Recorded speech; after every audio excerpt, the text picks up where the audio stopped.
Hello friends, welcome to विगी बागो concept. स्वागत है आपका अपने यूट्यूब चैनल विगी बागो कॉन्सेप्ट में।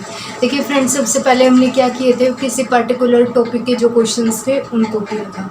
उसके बाद जो हमने क्वेश्चन किए हैं इस साइंस की सीरीज़ में, वो क्वेश्चन हमने किए हैं मिसलेनियस क्वेश्चन। मिसलेनियस क्वेश्चन मतलब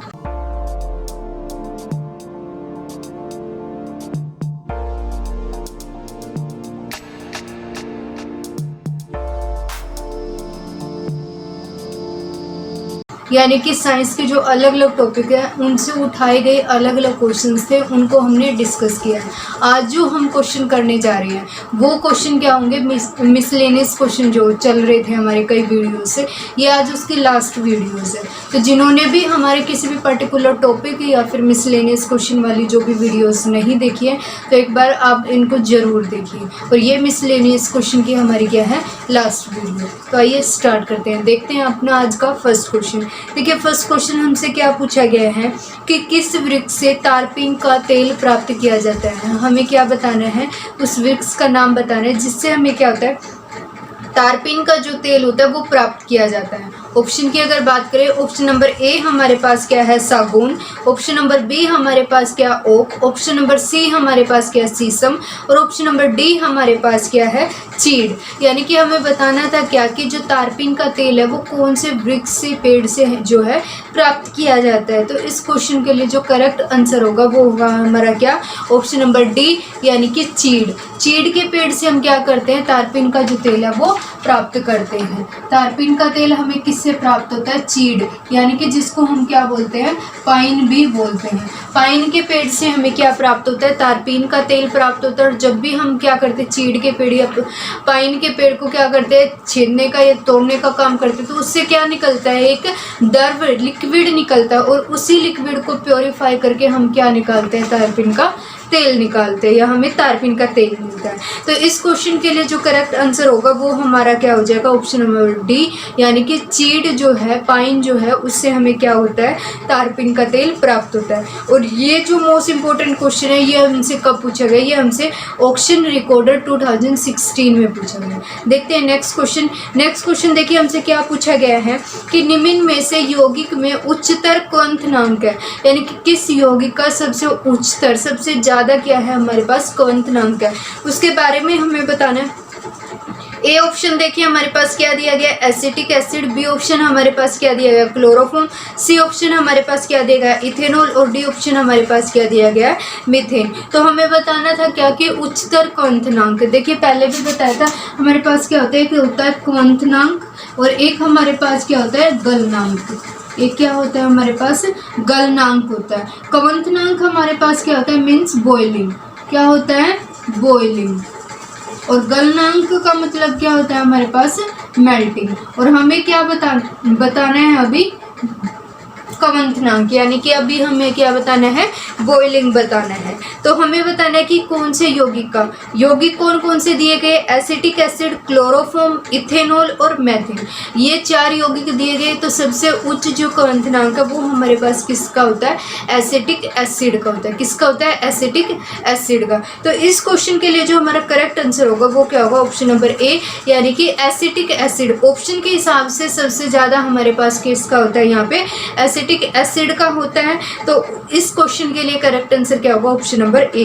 बात करते हैं नेक्स्ट क्वेश्चन की। नेक्स्ट क्वेश्चन देखिए हमसे क्या पूछा गया है कि निम्न में से कौन सा प्रदूषक घटक निष्कासन मानव के लिए हानिकारक है, यानी कि उस प्रदूषक घटक का हमें नाम बताना है या उस घटक के बारे में बताना है जो क्या करता है, मानव मनुष्य यानी कि इंसानों के लिए क्या होता है, हानिकारक होता है। ऑप्शन की अगर बात करें तो ऑप्शन नंबर ए हमारे पास क्या, कार्बन मोनोऑक्साइड।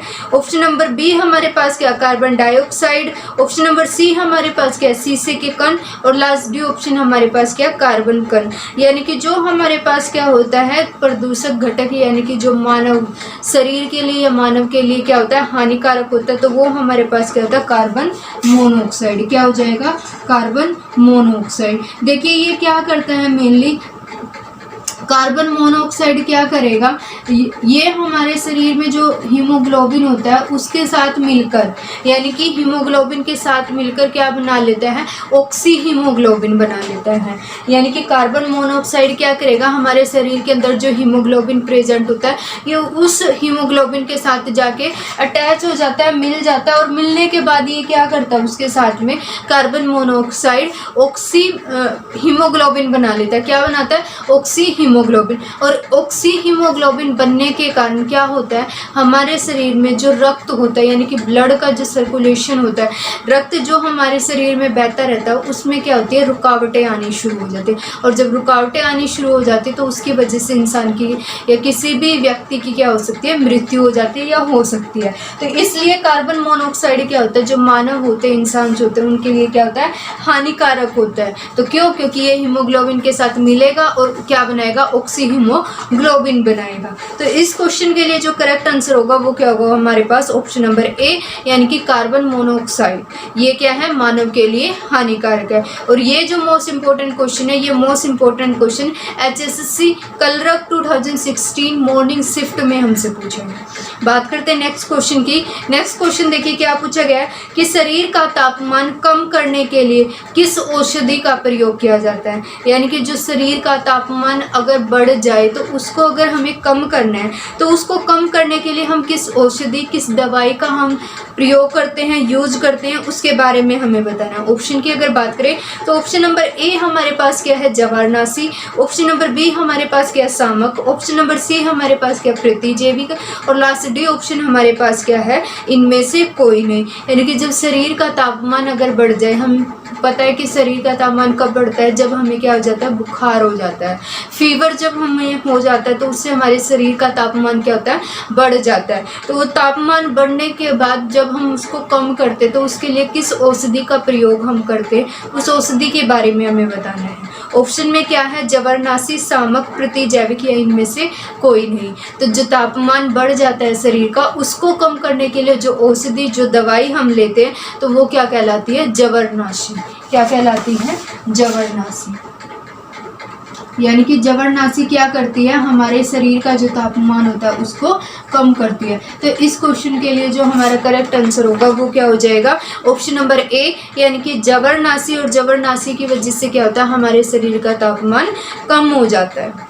ये जो मोस्ट इंपॉर्टेंट क्वेश्चन है ये भी आपसे कब पूछा गया, HSSC कलरक में पूछा गया। बात करते हैं नेक्स्ट क्वेश्चन की। नेक्स्ट क्वेश्चन हमसे क्या पूछा गया है कि निम्न में से कौन सा रोग विषाणुओं द्वारा उत्पन्न होता है। यानी कि उस रोग का नाम हमें बताना जो किसकी वजह से होता है, विषाणुओं के द्वारा। देखिए पहले भी हम कर चुके, पहले भी मैंने आपको बताया था, अगर कोई भी बीमारी आपको दी जाती है, किसी भी रोग, किसी भी बीमारी का नाम आपको दिया जाता है, तो सबसे पहले तो आपको ये पता होना चाहिए कि ये कौन सी जो बीमारी है, ये रोगाणु या विषाणु किससे होने वाली बीमारी है। और उसके बाद हमें ये पता करना चाहिए कि वो कौन सा विषाणु है जिसकी वजह से ये बीमारी होती है, ये जीवाणु।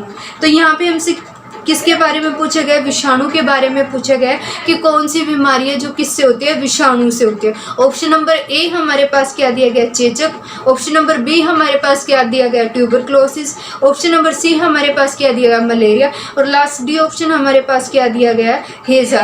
तो जो हमारे पास विषाणु से होने वाली बीमारी है, विषाणु से होने वाली बीमारी हमारे पास कौन सी है, चेचक है।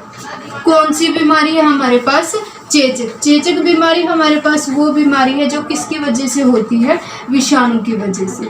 कौन सी, चेचक। और चेचक को हम क्या बोलते हैं, स्मॉल पॉक्स। क्या बोलते हैं, स्मॉल पॉक्स। जो चेचक बीमारी होती है उसको हम स्मॉल पॉक्स के नाम से भी जानते हैं। और इसमें होता क्या है, जिसको भी चेचक हो जाती है उसके शरीर पे क्या हो जाएंगे, छोटे छोटे लाल कलर के दाने हो जाते हैं। और दूसरी बात, ये जो बीमारी, ये जो रोग है वो कैसा, संक्रामक रोग है, यानी कि एक व्यक्ति से या दूसरे व्यक्ति में फैल जाता है। तो इस चीज़ का भी हमें ध्यान रखना। और ये जो मोस्ट इंपॉर्टेंट क्वेश्चन है, इस क्वेश्चन के लिए करेक्ट आंसर क्या हो जाएगा, ऑप्शन नंबर ए, यानी कि चेचक। चेचक किससे होने वाली बीमारी है, विषाणु से होने वाली बीमारी। और बात की जाए यानी कि जो विषाणु है, कौन से विषाणु की वजह से चेचक हमें हो जाता है, तो वो क्या होता है, हमारे पास वेरियोला वायरस होता है। वेरियोला वायरस की वजह से हमें क्या हो जाती है, चेचक बीमारी हो जाती है। और ये जो मोस्ट इंपॉर्टेंट क्वेश्चन है ये हमसे HSSC कलरक ने 2016 इवनिंग शिफ्ट में हमसे पूछा। बात करते हैं नेक्स्ट क्वेश्चन की।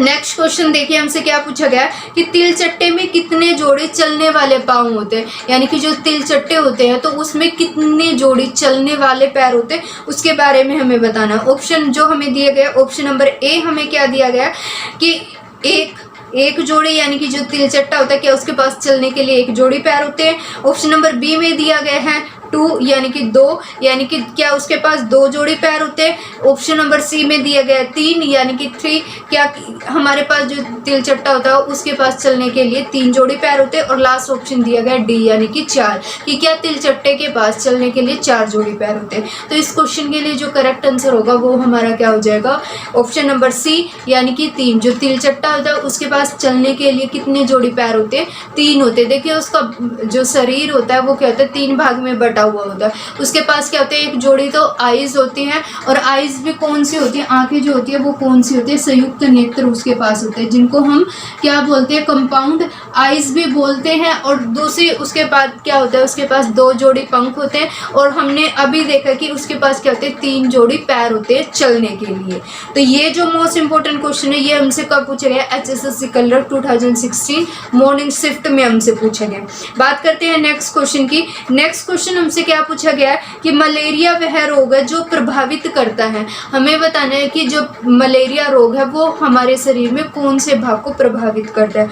ऑप्शन की अगर बात करें तो ऑप्शन नंबर ए हमारे पास क्या दिया गया, हृदय। ऑप्शन नंबर बी हमारे पास क्या दिया गया, फुफ्फुस। ऑप्शन नंबर सी हमारे पास क्या दिया गया, प्लीहा। और ऑप्शन नंबर लास्ट डी हमारे पास क्या दिया गया, वग। यानी कि हमें बताना है कि जो मलेरिया होता है वो हमारे शरीर के कौन से अंग को प्रभावित करता है। तो देखिए जो हमारे पास मलेरिया होता है ये हमारे कौन से अंग को प्रभावित करता है, तो वो है हमारे पास क्या, प्लीहा।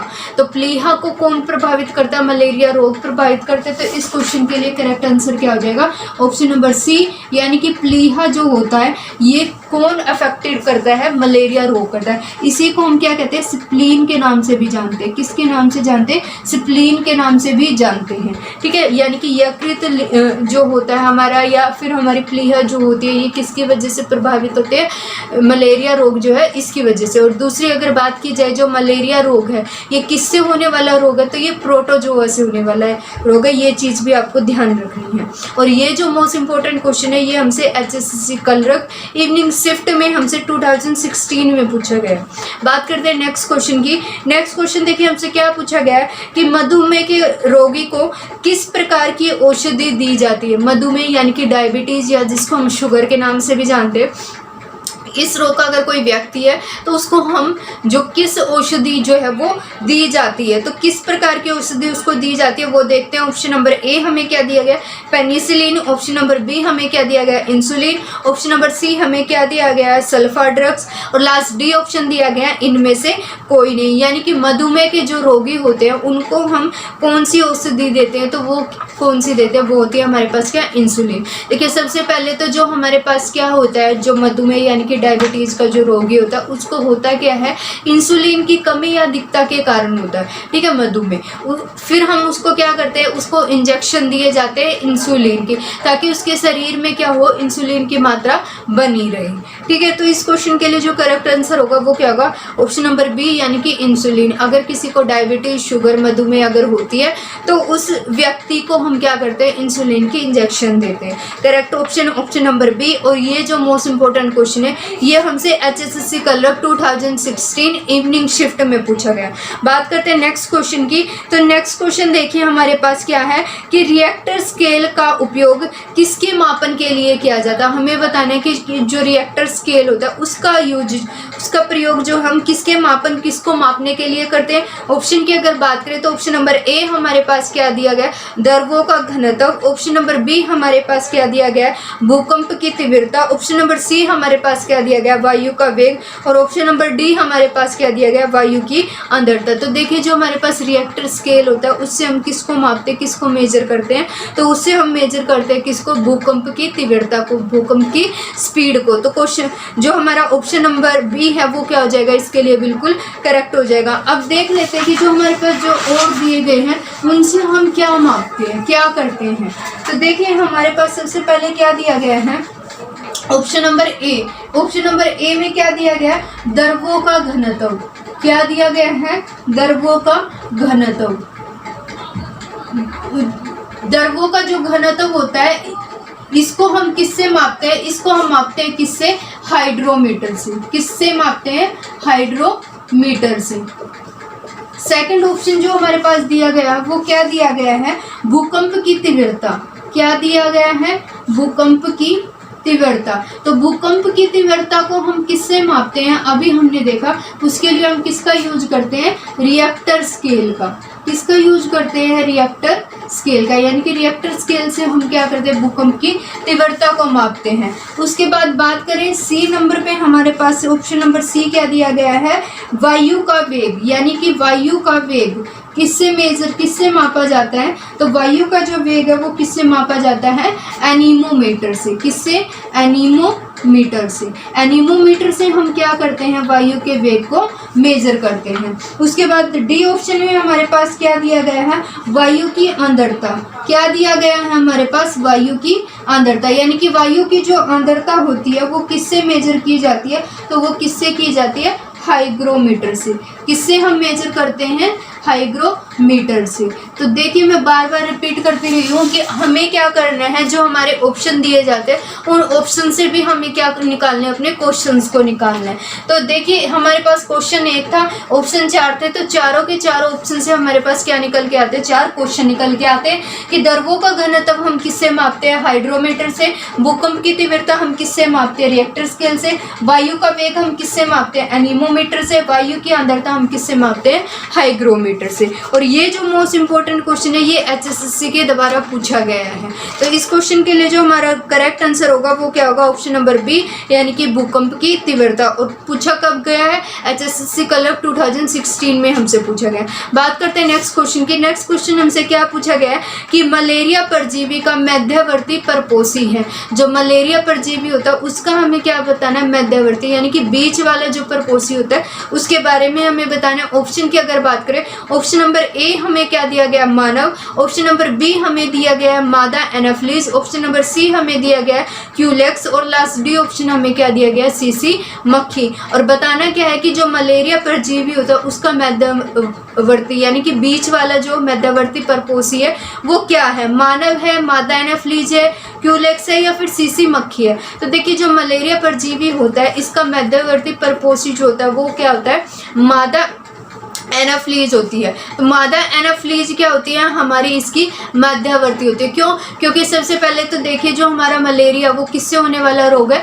प्रोटोजोआ से होने वाला है। और कौन से प्रोटोजोआ से? प्लाज्मोडियम से। यानी कि प्लाज्मोडियम प्रोटोजोआ से होने वाला है। उसके बाद कहाँ पे इसकी मध्यवर्ती स्टेज होगी? मध्यवर्ती परपोषी होगा वो होगा हमारे पास क्या?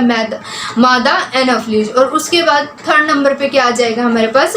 मानव। तो हमारे पास जो मलेरिया का परजीवी होता है तो मलेरिया के परजीवी के लिए जो इसकी मध्यवर्ती यानी कि बीच वाला जो परपोषी होता है तो वो क्या होता है हमारे पास? मादा एनाफ्लीज होता है। और मलेरिया रोग होता है किसकी वजह से? प्रोटोजोआ की वजह से। और कौन सा प्रोटोजोआ? प्लाज्मोडियम प्रोटोजोआ की वजह से। और ये जो मोस्ट इंपॉर्टेंट क्वेश्चन है ये हमसे टीजीटी साइंस 2016 में पूछे हैं। तो सो फ्रेंड्स ये थे आज के हमारे most important question. I hope सारे क्वेश्चंस आपको क्लियर हो चुके होंगे। तो हमें कमेंट करके ज़रूर बताएं कि आपको ये क्वेश्चंस कैसे लगे और अपने फ्रेंड्स के साथ भी इनको शेयर ज़रूर करें ताकि औरों को भी जो ये मोस्ट इंपॉर्टेंट बार बार रिपीटेड क्वेश्चन है इनके बारे में पता लग जाए। और दूसरी बात ये है कि ये जो क्वेश्चन है ये बार बार एचएसएससी के द्वारा पूछे गए हैं। और एक क्वेश्चन हमने फ्रेंड्स किया है तिलचट्टे वाला। हमने क्वेश्चन किया है कि तिलचट्टे के जो पैर होते हैं वो कितने जोड़ी होते हैं चलने के लिए, वो क्वेश्चन हमें किया है। तो कमेंट करके आपको बताना है कि जो तिलचट्टा होता है तो उसको हम दूसरे किस नाम से यानी कि इंग्लिश में तिलचट्टे को हम किस नाम से जानते हैं। कमेंट करके ज़रूर बताइएगा कि तिलचट्टा जो होता है उसको हम दूसरे किस नाम से बोलते हैं या हमें पता है। Thank you watching for this video. Thank you so much.